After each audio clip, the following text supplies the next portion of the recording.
In this video, we're going to look at commercial kitchen design and commercial kitchen equipment with special reference to healthcare and in particular, hospitals.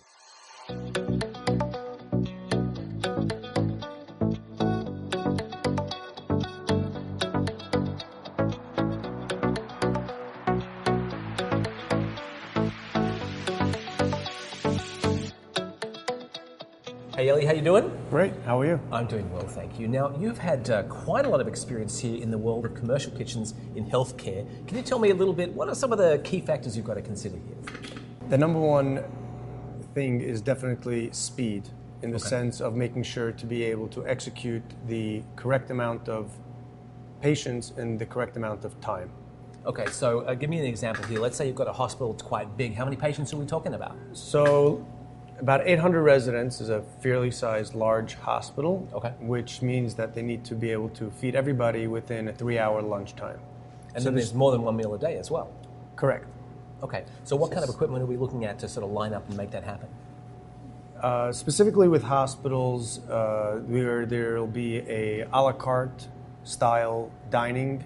There'll be a full cooking line for chefs with expediters that will create the trays and have runners send that up to the rooms within a specific timeline.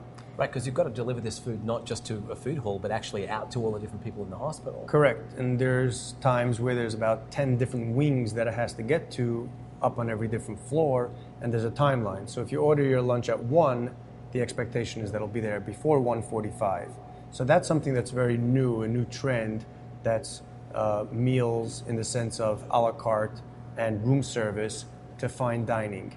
We find that they're moving more and more towards fine dining to give the patients and family members a restaurant experience and a very healthy diet.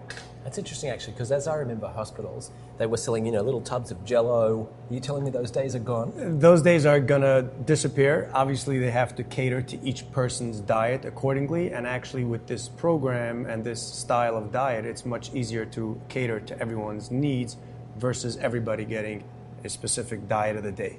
I understand. Okay. So now you guys have done quite a few of these over the course of years. Do any of them come to mind as unusual or interesting projects? One of the great projects that I continue working on and always enhancing and bringing up to date with the equipment is Rob Wood Johnson in East Brunswick in New Jersey.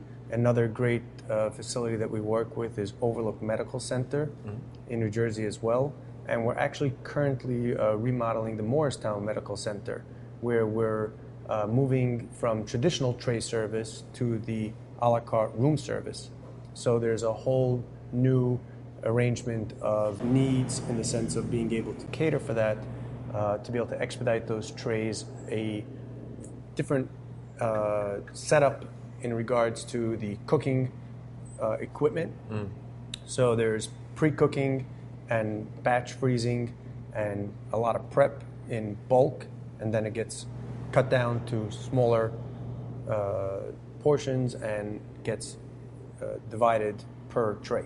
Understood. So one thing that may seem very obvious to you, but do kitchens, commercial kitchens in hospitals and in healthcare, do they have chefs? I mean, I assume they do. Yes, there's executive chefs, there's sous chefs, there's bakery and pastry chefs. They do have chefs in pastry hospitals? chefs in hospitals. Yeah, definitely. Really? Yeah, believe it or not, their staff is probably larger than expected. So between the operation of dock to dine, as we call it, there's a lot of manpower. And one of the things about the equipment, and specifically when it comes to designing, is the kitchen flow as well as the cost of labor. So we want to make sure that the right pieces of equipment are allocated to be able to fit the needs of that hospital. So let me ask you one last question about this. Are there any particular perspective, any particular thoughts that come to mind when you think of commercial kitchen design in hospitals regarding safety or even sanitation?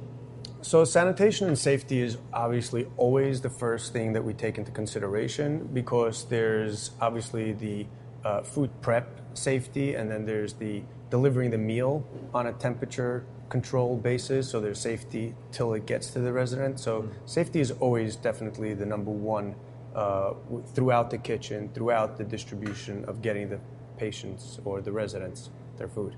All right, good. And sanitation, I'm imagining, is a big deal in hospitals because you don't want people passing on, whatever diseases and so forth they might have.